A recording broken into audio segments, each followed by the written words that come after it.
later. Nakakaiyak ko. Nakakaiyak ko.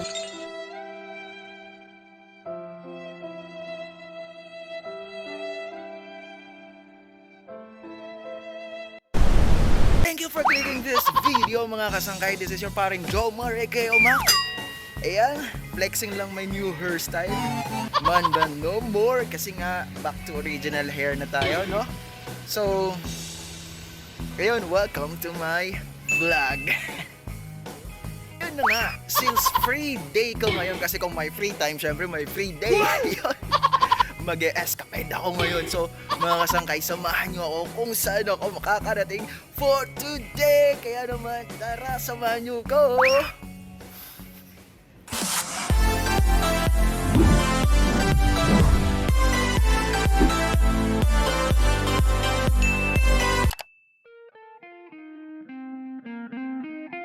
So ayun na nga mga kasangkay, welcome sa aking kauna-unahang paggagala sa panahon ng pandemya.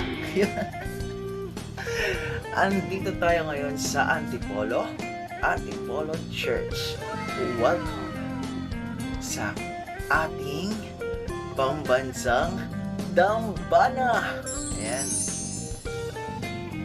Parang yung pagsasalita kayo, parang yung nagsasalita sa mga stasyon pagka nakasakay ka sa LRT. Trivia muna tayo mga kasangkay. Alam nyo ba na ang katedral ng Antipolo ay tinaguri ang pambansang dambana ng ina ng kapayapaan at mabuting paglalakbay o kilala sa wikang Kastila na Nuestra Señora de la Paz y Buen Viaje na nagmula pa sa bansang Mexico, at ito rin ay formal na katedral ng Immaculada Concepcion sa lungsod ng Antipolo, Rizal.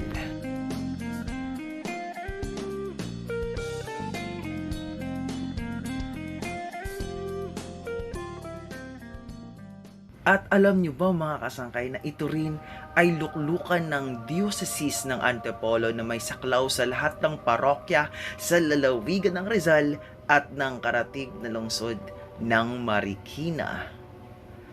Ang Antipolo Church ay itinatag noong taong 1632 ni Juan de Salazar S.J. Ayun.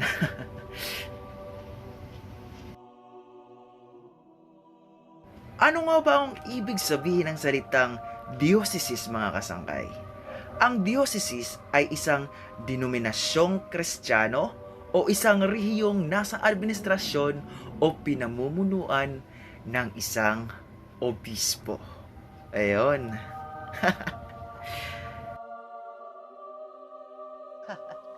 Yung mga kasangkay, hope na may nakuha tayong konting kalaman dito sa video na to. Kaya naman, harap na! Samahan niyo ako hanggang uli. Bukod sa ipapakita ko kayo o dadalhin ko kayo sa isang magandang tanawin, bibigyan ko pa kayo ng konting kaalaman patungkol dun sa mapupunta nating lugar. Kaya naman, let's go! Tara! So yun mga kasangkay, tapos na tayo magsimba. So yun. Abang-abangan nyo yung mga kasangkay kung saan ako pupunta right after this.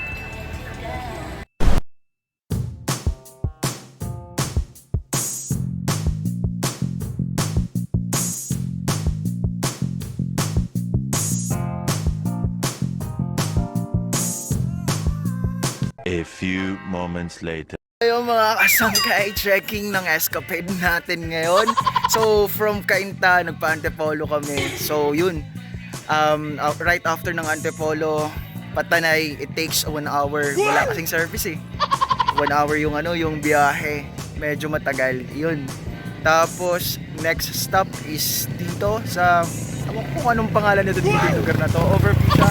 Makikita mo yung parang Laguna de Bigao. Ayan.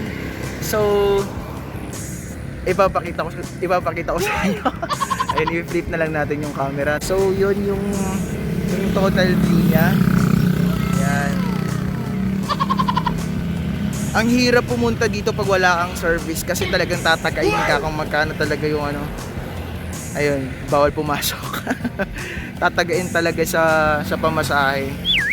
Ngayon kasi ang service namin is tricycle. So siningil kami ng 500. Balikan na yun. I-wait, aantayin daw kami after dun sa, kasi ang destination talaga is sa windmill. So after ng windmill, bababa na, siguro aantayin lang yung sunset, and afterwards bababa na ulit. So hiningan kami ng 500 package na daw yung, pero depende pa rin daw sa pasahero kung meron daw konsiderasyon na yan.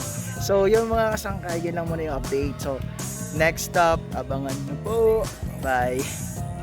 Meanwhile.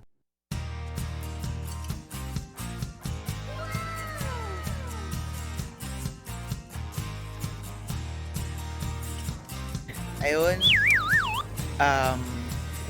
last stop at final destination na to para sa escaped na to.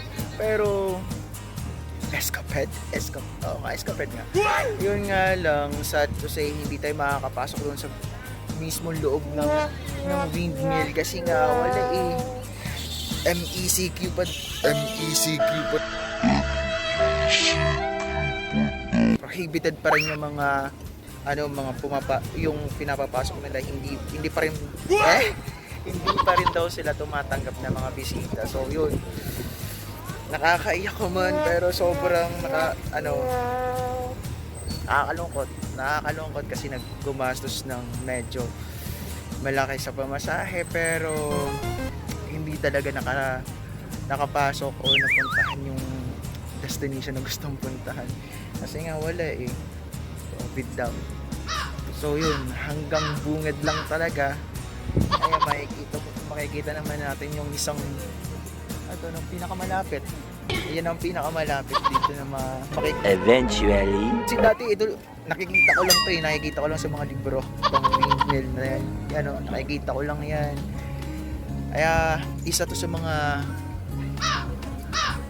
places dito sa Pilipinas na gusto ko sana mapuntahan. Bumiyahe ako ng 2 hours from Antipolo kasi ang stop is Antipolo to Tanay Bayan. Tapos pagdating ng Tanay Bayan, tricycle na papunta na dito ng Pililla. Yun nga lang, kinonfirm naman namin dun sa tricycle driver kung nagpapapasok na nga siguro gusto lang din nilang kumita. Sabi nila oo daw, alam nila nagpapapasok na, pero yun, unfortunately pagdating namin dito sa location, wala talaga siya. So yun lang, hanggang sightseeing lang talaga, hindi makakapasok talaga dun sa mismong vicinity ng windmill. Ang nakakapasok lang dun, like yung mga ganyan, yan, yung mga nagpaka-private car na mga lot owner daw. Sabi nung security na naka poste dito sa may bungad ng windmill. Ayun, nakakalungkot lang kasi kung tutusin naman, kung pwede naman siguro open area rin naman din. Pero siguro dahil nga nag-iingat since pandemic pa rin, ayan, sumunod na lang tayo sa mga protocols, no? Ang mali lang siguro, ewan ko lang kung may online sila dito or paano makakapag-inquire kung talagang bukas na talaga at nagpapapasok na in public bago sana pumunta rito. Pero yun nga, since wala naman kasing mag-heads up na ayan, pwedeng pumunta or hindi, ayan, nagsayang lang ng oras. Nagsayang ng oras, time and effort. Pero somehow may makikita ka pa rin naman, pero hindi nga lang talaga ito. At saka hindi sa magandang view kasi sabi ni Kuya, according din sa tricycle driver na sinakyan namin, ayan, doon daw sa may kabila banda, yung sa unang gate talaga, doon daw ang pinakamagandang view. Ayun, pero dito, ito na nga yung sa kabila, wala. Yak na lang mga kasangkay. Trivia muna tayo mga kasangkay. Ang Pililla Wind Farm ay matatagpuan sa barangay ng Halayhayan, Pililla, Rizal. O akala nyo, Ilocos, no? According to the study, 3 lokasyon ng lugar ang pinag-aralan kung saan pwedeng ilagay ang wind power projects. Ito ay ang Abra de Ilog ng Occidental Mindoro, Kalayaan Laguna at ang Pililla Rizal.